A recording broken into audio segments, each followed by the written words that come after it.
Fala pessoal, tudo bem? Sejam bem-vindos a mais um vídeo aqui deste canal da Fronze Educação, onde a gente fala sobre gestão, processos, melhoria contínua e hoje estreando um quadro novo, o nosso quadro Se Eu Fosse Você, onde eu vou ser obrigado a responder perguntas dos nossos alunos e ir direto ao ponto, sem enrolação, perguntas que são no mínimo aí complexas ou chatas de serem respondidas, tá? Então solta a vinheta e eu vejo vocês já.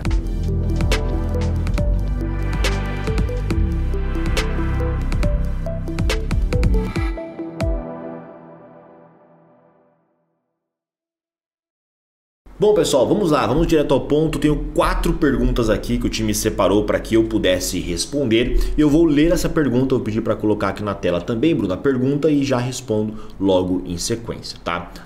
Antes de eu começar, tá? Já deixa o seu like, se inscreve no nosso canal, porque isso nos ajuda bastante a produzir esse tipo de conteúdo e custa R$0. Já se inscreve aí, deixa o seu like. Quais foram os maiores desafios que você encontrou ao implementar o Seis Sigma em uma organização e como os superou? Bom, vamos lá. É difícil dar uma resposta única para essa pergunta, porque tem vários caminhos e cada empresa é de um jeito bastante particular, né? Mas o maior desafio que eu já enfrentei foi um desafio cultural. Mas cultural a um ponto, né, de após a minha aula, quando eu saí do intervalo ali, né, basicamente do coffee break que a gente fez, eu ouvi um profissional saindo pelo corredor já falando: isso nunca vai funcionar aqui. Eu nem sei por que a gente perde tempo com isso. E essa empresa acabou tendo um resultado bacana, junto com a metodologia Lean Six Sigma, só que a gente teve que fatiar um pouco mais do processo. Então, ao invés de nós começarmos implementando um projeto de Lean Six Sigma, porque teoricamente a empresa tinha maturidade para isso, essa foi a conversa que tivemos com os gestores, na prática isso não aconteceu.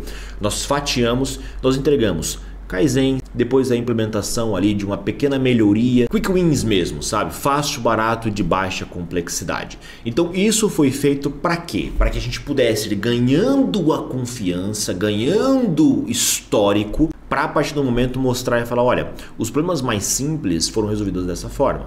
Agora, para eu conseguir atacar problemas mais complexos, eu preciso de algo mais robusto. Não dá para achar que a gente vai se tornar uma igreja. Agora nos tornamos a Igreja Fronze Educação. Amém. Não dá para achar que a gente vai se tornar uma organização top 1 olhando para os projetos mais complexos, da mesma forma que a gente olha para processos e projetos simplistas, tá? Então, como a gente lidou? Foi dessa forma, a gente foi fatiando e entregando pequenos ganhos ali até ganhar um histórico para que a gente pudesse implementar projetos maiores. Mas o problema foi muito cultural. Segundo, como você adapta a abordagem de Six Sigma para diferentes indústrias, como saúde, serviços financeiros e manufatura? Vamos lá, o primeiro ponto. Quando você se torna especialista no assunto, é muito provável que você escolha um caminho, né? Então, por exemplo, eu atuei bastante na parte de manufatura, com projetos, apoiando projetos de manufatura, e isso é um paralelo, ou pode ser feito um paralelo com saúde, com office, então vai depender muito da complexidade do problema. Agora, nós temos profissionais internos que quando o problema é de saúde, dependendo da dimensão desse problema, a gente vai alocar o melhor profissional com maior experiência no assunto, tá? Então, raramente você vai ser um profissional tão multidisciplinar ou tão multifatorial dessa forma. Por quê? Porque tem as nomenclaturas, a forma como você lida entre uma área e outra é muito distinta, né? Você pega o pessoal da logística, o pessoal da área de saúde, a conversa é muito diferente, por mais que a gente esteja falando da mesma metodologia. Então é legal alocar um profissional para isso. Agora, em termos de comunicação, de como a gente vai fazer, o passo a passo ele existe, tá pessoal? É claro que na saúde requer umas adaptações, em office requer algumas adaptações, a forma como você vai lidar, como você vai expor, como você vai mostrar os ganhos, talvez muitas vezes requer uma adaptação de office para manufatura. Então cabe a você, como um consultor ou como um profissional que vai implementar o Lean Six Sigma, ter esse feeling, vamos dizer assim, tá? Esse feeling para conseguir provar ao profissional que isso dá resultado. Agora, quando a empresa vem atrás e ela já tem uma confiança, seja porque ela tem indicação, seja porque ela confia no seu trabalho, aí é meio caminho andado, tá? Essa etapa de convencimento, essa etapa que nós precisamos provar que dá certo, basicamente não existe. Terceira pergunta: qual foi o projeto de Lean Six Sigma mais impactante que você liderou e quais foram os principais resultados? Sensacional essa pergunta, tá? O projeto mais impactante que nós participamos, eu diria, que nós fomos basicamente consultores ali, foi um projeto na Toyota, e não que ele tenha sido o maior em termos de volume financeiro, mas foi um detalhe tão pequeno, né, num processo ali de manufatura, num ajuste de mecanismo, de robô e etc., que foram segundos que nós ganhamos, só que esses segundos acabaram representando milhões ao final do ano. Então, para você ver que muitas vezes a pessoa quer olhar para um projeto de melhoria contínua de maneira muito macro. Nossa, eu preciso englobar o mundo, eu preciso fazer... Ai, bati aqui. Eu preciso fazer isso, fazer aquilo, etc. Não, os projetos são micros. Eu preciso focar numa parte específica, porque mesmo que esse resultado não seja impactante, no caso da Toyota foi, tá? Mas mesmo que esse resultado não seja impactante, eu consigo pegar esse projeto e replicar aquilo que eu estou fazendo. Lembra que eu falei do histórico, alinhando histórico, etc? É importante para tudo isso. Ter o roadmap implementado, ter histórico, fazer acontecer e replicar a partir daí. Mas pra gente, esse foi um projeto que me marcou muito por conta da sutileza e do detalhe que a gente teve que encontrar para conseguir entregar resultado. Óbvio, né? Uma empresa desse nível, com altíssima qualidade, seria muito difícil mesmo dar resultado. Quarto, como você garante a sustentabilidade dos ganhos obtidos após a conclusão de um projeto de Lean Six Sigma? Nossa, isso daqui é difícil pra cacete. Vamos lá. Como que a gente garante os resultados? Isso é feito na etapa de controle, tá? A última etapa do Lean Six Sigma. E as pessoas cometem alguns erros aqui. Primeiro erro mais comum: a pessoa implementa, vira as costas, vai embora. Deixa o resultado lá para quem vai tocar. E aí a pessoa não consegue manter, não consegue sustentar e acaba deixando de lado, né? Decai o nível que você tinha implementado de resultado. O que a gente faz? Primeiro, envolve o profissional. Normalmente, as pessoas que vão controlar, aquelas que estão no processo, são aquelas que sofrem a mudança. Se essa pessoa não participou do processo de decisão, a chance dela comprar aquilo é zero. Então, primeiro ponto, não cometer o erro de não englobar a pessoa, que inclusive é um desperdício do Lean. Coloca essa pessoa para discutir, porque assim ela vai se engajar no projeto. Segundo, não ache que a solução discutida pós-implementação prática e validada é a única possível, é a melhor, e esqueça. Muitas vezes os profissionais acham que quando você implementa, aquele resultado tem que ser seguido a torto e a direito. Não, peraí.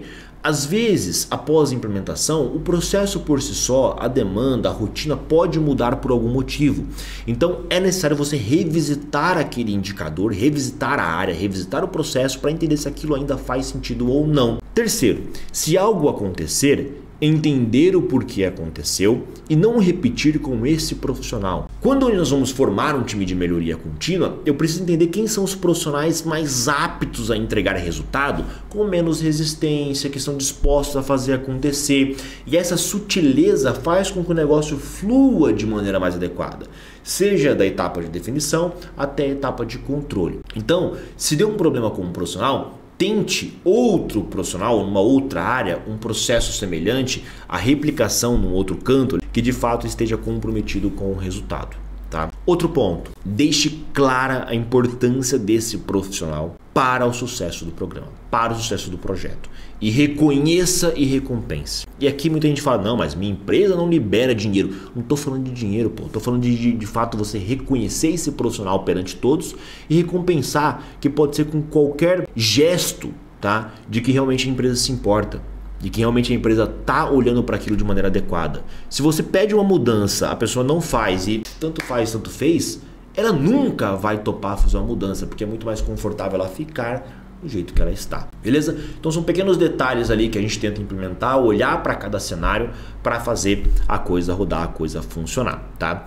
Quanto tempo eu tô ali? Eu tô com alguns minutos. Eu vou ler mais uma aqui, tem 5 aqui, vamos de uma bônus. Quais são as habilidades mais importantes que um profissional deve desenvolver para liderar projetos de Lean Six Sigma de forma eficaz? Sensacional também. Eu diria 2 habilidades. Primeiro, a habilidade macro de olhar processos e enxergar desperdícios, gargalos. Então quando você olha um processo, você precisa ser crítico o suficiente para enxergar possibilidades de melhoria. Essa habilidade vem com o tempo e vem com experiência. Então, conforme você vai implementando projetos, você olha e naturalmente você começa a criticar o processo. E aqui requer uma maturidade das empresas que estão trabalhando em conjunto, porque não é criticar falando que o processo é ruim, não. É criticar de uma forma, será que pode ser feito de forma diferente? Será que existem outras formas melhores de fazer isso acontecer? Aonde que a gente pode ganhar segundos aqui? Onde que eu posso economizar o tempo do pessoal? Isso é uma visão macro de olhar o processo. O segundo, a habilidade comportamental, que eu juntaria ali comunicação e gestão de mudanças. Por quê? Pela quarta pergunta que foi feita, né? Muitos projetos falham no controle, no resultado. Depois que implementa não consegue manter, não fica sustentável. E saber gerenciar mudanças, ter uma comunicação clara com esses profissionais são habilidades importantíssimas. E perceba que, olha, né? Tudo que eu falei, a parte técnica vem ali para terceiro ou quarto, na minha opinião. Tá? Então é óbvio que é importante você dominar a metodologia, mas tomem cuidado de só olhar por técnico. Eu conheço muito profissional black belt que nunca entregou nada relevante. Tem um treinamento, tem um certificado de conclusão, mas não conseguiu entregar um resultado para uma grande empresa porque faltam outras habilidades que de fato fazem sentido e podem mover o ponteiro. Espero que vocês tenham gostado. Vou deixar o link aqui exclusivo da nossa pós-graduação em Lean Six Sigma Melhoria Contínua, onde você tem acesso a tudo isso que eu estou falando, com cases, benchmark, aplicações e etc. Vou deixar o link aí e eu vejo vocês no próximo encontro. Até lá!